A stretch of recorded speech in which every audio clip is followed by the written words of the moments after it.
Hello, ഞാൻ സിന്ധു സതീശൻ. പിന്നെ ഞങ്ങൾ ഇന്നലെ രാത്രിയിൽ ഡിമാർട്ട് എന്ന് പറഞ്ഞൊരു ഷോപ്പിംഗ് കോംപ്ലക്സിലേക്ക് പോയിട്ടുണ്ടായിരുന്നു. അവിടെ എന്താ പറയുക, പോകാൻ നല്ലൊരു ഇഷ്ടമാണ് എനിക്ക്. വൈകുന്നേരം ഈവനിങ്ങിൽ പോകാമെന്ന് പറഞ്ഞാൽ ഒരു പ്രത്യേക സുഖമാണ്. ഇങ്ങനെ എന്താ പറയുക, തണുത്ത കാറ്റും പിന്നെ ഭയങ്കര ജനസാഗരമാണ് കേട്ടോ. ഇതിനകത്തേക്ക് ആയിരക്കണക്കിന് ആൾക്കാരാണുള്ളത്. പിന്നെ ഞാൻ ആദ്യം വീഡിയോ എടുക്കണമെന്ന് വിചാരിച്ചിട്ടുണ്ടായിരുന്നു. ഇവിടെ എത്തിയിട്ട് സാധനങ്ങളൊക്കെ പറക്കിയെടുക്കുമ്പോഴേക്കും എല്ലാം മറന്നുപോയി. പിന്നെ സോപ്പിൻ്റെ ആ സെക്ഷനിൽ എത്തിയപ്പോഴാണ് അയ്യോ ഞാൻ വീഡിയോ എടുത്തിട്ടില്ലല്ലോ എന്നുള്ള ഒരു ഓർമ്മ വന്നത്. അപ്പോൾ ഏട്ടനോട് പറഞ്ഞു, ഞാൻ എന്നാൽ വീഡിയോ എടുക്കാൻ നിങ്ങൾ സോപ്പ് സെലക്ട് ചെയ്യുന്നത്. ഏട്ടൻ എല്ലാം മണത്ത് നോക്കിയിട്ട് അടിപൊളിയായിട്ട് എടുക്കുന്നുണ്ട്.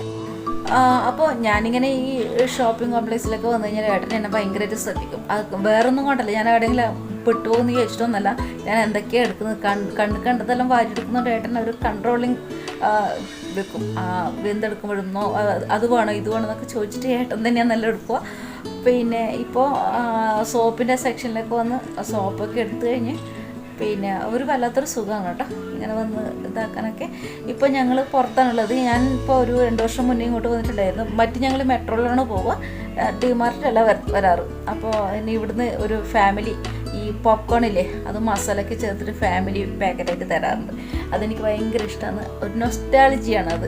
അപ്പോൾ അത് വാങ്ങാൻ വേണ്ടി ഏട്ടൻ അവിടെ ഇങ്ങനെ വെയിറ്റ് ചെയ്ത് നിൽക്കുന്നു. അടിയിലെ ആമ്പിള്ളേരൊക്കെ ഇങ്ങനെ ചിരിക്കുകയൊക്കെ ചെയ്യുന്നുണ്ട്, വീഡിയോയിൽ ഉൾപ്പെടുന്നതുകൊണ്ട്. പിന്നെ ഇവിടുന്ന് ഞങ്ങൾ ഇനിയിപ്പോൾ പോകാനുള്ള തയ്യാറെടുപ്പ്. എൻ്റെ സാധനങ്ങളൊക്കെ വാങ്ങി പിന്നെ വീട്ടിലേക്ക് പോകാൻ സമയം ഒരുപാട് ലേറ്റായിട്ടുണ്ട്. നമ്മൾ കട കുറച്ച് സമയം തുറന്നിട്ട് ഇങ്ങോട്ട് വന്നതാണ്. പിന്നെ ഏട്ടൻ കയ്യിൽ സാധനമൊക്കെ വാങ്ങി വെച്ചിട്ടുണ്ട്. മെല്ലെ മുന്നോട്ട് നീങ്ങുക. നമ്മുടെ ഓട്ടോറിക്ഷ വന്നിട്ട് കാത്തു നിൽക്കുന്നുണ്ട് അവിടെ പുറത്ത് റോഡിൽ. അപ്പോൾ അവർ വിളിച്ചുകൊണ്ട് നിൽക്കുന്നുണ്ട്, വരാനായില്ലേന്ന് ചോദിച്ചിട്ട്. അപ്പോൾ ഞങ്ങൾ മെല്ലെ ഇങ്ങോട്ട് നീങ്ങണം. ഒരുപാട് ആൾക്കാർ കേട്ടോ, ആയിരക്കണക്കിന് ആൾക്കാർ അതിനകത്തുണ്ട്. അതുപോലെ തന്നെ പുറത്തുണ്ട് കേട്ടോ. ഫുൾ ചെക്കപ്പും കാര്യങ്ങളൊക്കെ ഉണ്ട്. ബോംബുണ്ടോന്നൊക്കെ ആയിരിക്കും നോക്കുന്നുണ്ടാവുക. ഞാൻ പിന്നെ ബാഗൊന്നും എടുത്തിട്ടൊന്നുമില്ല. ഇവിടുന്ന് ബാഗ് വാങ്ങിച്ചിട്ട് സാധനം വാങ്ങിക്കാമെന്ന് വെച്ചിട്ട് എൻ്റെ ബാഗൊന്നും എടുത്തിട്ടൊന്നുമില്ല. അതുകൊണ്ട് ഞങ്ങൾക്ക് അധികം ചെക്കിങ് കാര്യങ്ങളും ഉണ്ടായിട്ടൊന്നുമില്ല. അപ്പോൾ ഞങ്ങൾ എന്താ പറയുക, ഓട്ടോറിക്ഷൻ്റെ അടുത്തേക്ക് നടന്ന് നീങ്ങുവാണ്. നല്ല അടിപൊളിയായിട്ട് സാധനങ്ങളൊക്കെ വാങ്ങി. വേറെ ഒന്നുമില്ല, വെറുതെ ഒരു സന്തോഷത്തിന് വേണ്ടി ഇങ്ങോട്ട് ഇറങ്ങിയാണ് കേട്ടോ. പിന്നെ ഇങ്ങനെ വീട്ടിലേക്ക് എപ്പോഴെങ്കിലും ഇരിക്കുമ്പോൾ ഒരു ഔട്ടിങ് ആരാണ് ആഗ്രഹിക്കുന്നത് അല്ലേ? ഞാൻ എപ്പോഴും പറയും, കേട്ടോ നമുക്ക് ജസ്റ്റ് ഒന്ന് പോയിട്ട് വരാമെന്നൊക്കെ പറയും. പിന്നെ കടയിലത്തെ തിരക്ക് കാരണം അങ്ങനെ അധികം പുറത്തോട്ട് പോകാൻ പറ്റില്ല. ഇന്ന് പിന്നെ എന്തായാലും നമ്മൾ ഉറപ്പിച്ചിട്ട് തന്നെ ഇങ്ങനെ പുറത്തേക്ക് വരണം എന്നുള്ള കാര്യത്തിൽ അങ്ങനെ സാധനമൊക്കെ വാങ്ങി ഞങ്ങളുടെ ഓട്ടോറിക്ഷ അവിടെ വന്നിട്ടുണ്ട്. ഞാൻ മെല്ലെ നടന്ന് നീങ്ങുന്നുണ്ട്, സ്പീഡിലാണ് ഇത്. ഞാൻ കുറച്ച് സ്ലോ മോഷൻ ആക്കുന്നില്ലോ. ഓക്കെ.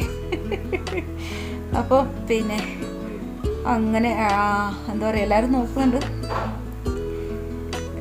നല്ല സുഖമാണ് കേട്ടോ. ഈ ബാംഗ്ലൂർ ലൈഫൊക്കെ ഒരു നല്ല അടിപൊളി തന്നെയാണ്. ഇങ്ങനെ എന്താ പറയുക, ഇനിയിപ്പോൾ ഞങ്ങൾ നേരെ വീട്ടിലേക്ക് തന്നെയാണ്, വേറെ എവിടെയും പോകുന്നില്ല. ഓട്ടോറിക്ഷ വന്നിട്ടുണ്ട് കണ്ടോ, ഫുൾ ആൾക്കാരും തിരക്കും. ഏട്ടൻ നേരെ അങ്ങോട്ട് ഓടും, ഓട്ടോറിക്ഷൻ്റെ അടുത്തേക്ക് ഓടുകയാണ്. ഓട്ടോറിക്ഷ വന്നിട്ടുണ്ട്. തിരക്കാണല്ലേ, ജാം പാക്കല്ലേ. ഞങ്ങളങ്ങനെ ഓട്ടോറിക്ഷയിലേക്ക് കയറിയിട്ട് നേരെ വീട്ടിലേക്ക് പോകുമെന്ന്. പിന്നെ വീട്ടിൽ ഭക്ഷണമൊക്കെ ആക്കിയിട്ടുണ്ട്, എല്ലാം ആക്കി വെച്ചിട്ടാണ് വന്നേക്കുന്നത്. പോയിട്ടൊന്ന് ഭക്ഷണം കഴിക്കുക, കിടന്നുറങ്ങുക, അത്ര തന്നെ. അപ്പോൾ മറ്റൊരു നല്ലൊരു വീഡിയോ കൊണ്ട് ഉടൻ എല്ലാവർക്കും ബൈ.